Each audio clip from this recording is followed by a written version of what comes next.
Hey guys, welcome to Black English Reviews. Today we'll be discussing my post-theater reaction to Knock at the Cabin, M. Night Shyamalan's new film.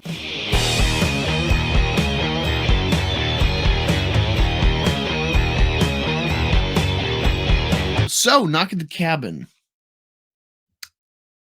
What an experience.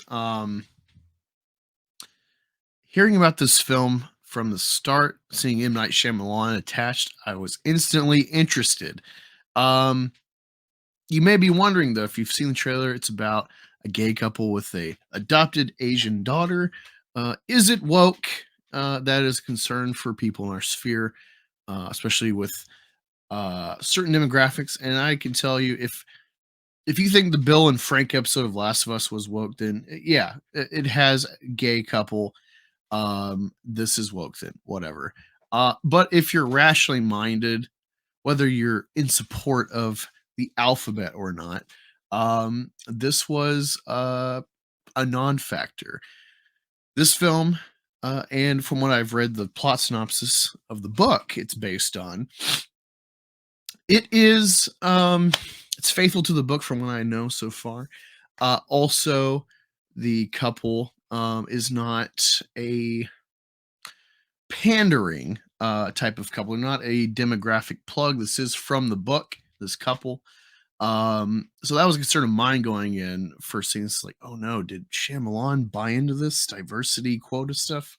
I wouldn't think so. He's an Indian man, he's from Philly. Like, I wouldn't think it's an issue. And it's not. Um the biggest surprise is, I think, Dave Bautista. He is the real heart of the movie, as far as like the through line.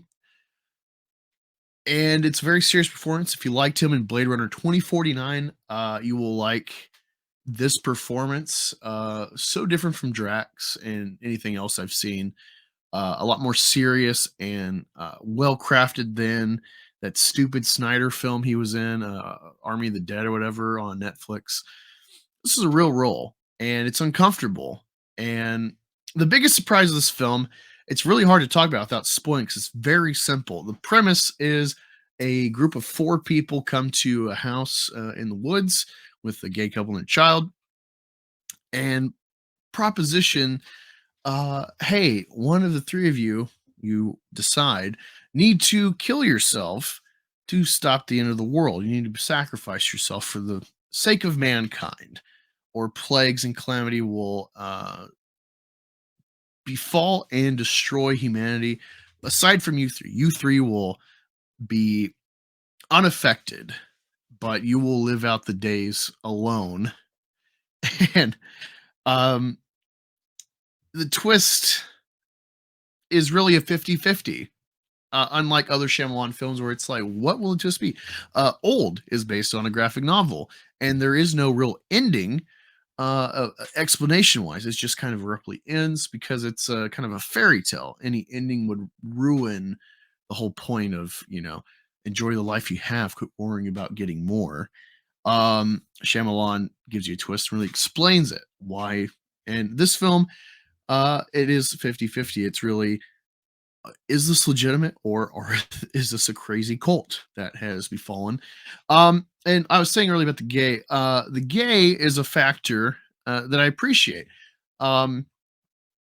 because these people, they're from a demographic that historically, even just a decade or more ago, has been targeted by certain people for existing. This is a reality. I know this rhetoric gets thrown around a lot, haphazardly, but legitimately, yes, gay people have been targeted with at least, slurs, expletives, and negativity.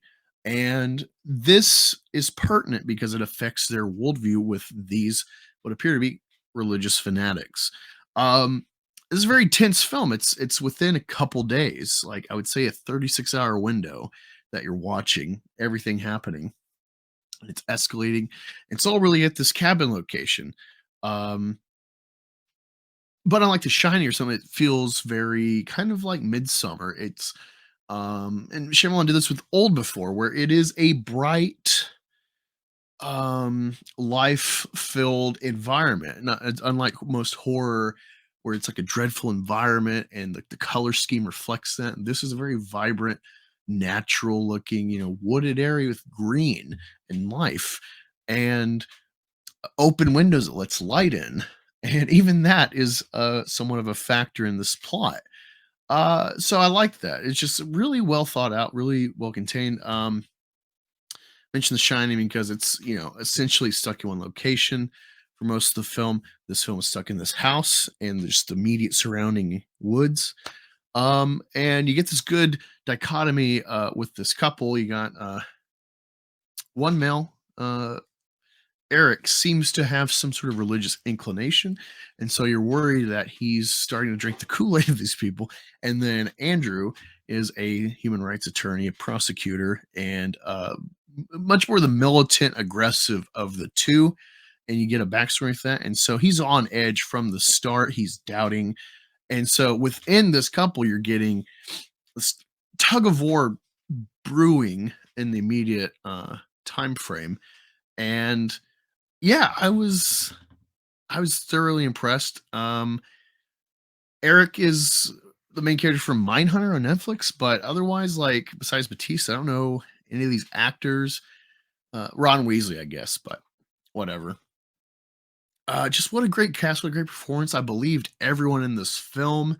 There was no doubt in my mind about um the performances or maybe there's plot holes if I watch an ending explain video or anything, but just wow, what a fresh film. I think we forget, it's easy to talk about Nolan, Tarantino, maybe Denis Villeneuve as current the few directors that have a real voice. But I would say M. Night Shyamalan is a forgotten one, and he gets way too much kind of internet meme criticism for taking risks, and he always has a unique take, and I really appreciate it. This does have a lot of the uncomfortable, straight in your face, too close to the camera kind of shots of the characters. Um, Batista, again, he plays a character that's very uncomfortable from the start. He seems on edge, and then all the other corresponding three people with him and his religious posse, they're all uneasy, and you're wondering, like, are they crazy? This can't be real. This is some sort of death cult. And then and they kind of say that they're questioning themselves and should we really be doing this? Maybe we are crazy. And it's like, no, no, no, we got to stick to this. And it's uneasy. And oh, the little Asian girl, I don't know her name. I don't know if she's been in another film I've seen, but wow, what a good little actress. Some of her dialogue seemed a bit too grown up for an 8-year-old.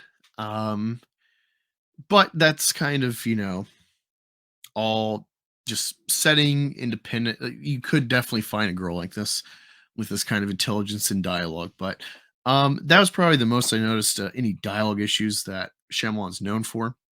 But overall, I would give this 8 or 9 out of 10. Seeing that this knocked off Avatar for the #1 spot at the box office, at least temporarily for the first week, that caught my attention on top of just my predisposition to this director. If you like M. Night, any of his films, I suggest checking out. If you want a unique take, go watch it. If you thought Last of Us, Bill and Frank episode 3 was wokeness because gay people characters are in it, and that bothers you, then I would say don't watch it because that is not thrown in your face, but is clearly a pertinent aspect of the plot for like these people. And you do get a few flashbacks that like flesh out their worldview and how they've grown as a couple. So that's my take. Really enjoyed it. Have you seen it? What'd you think? Let me know in the comments, and I'll talk to you later for the next video. Appreciate if you subscribe, like all that good stuff, share it on Twitter.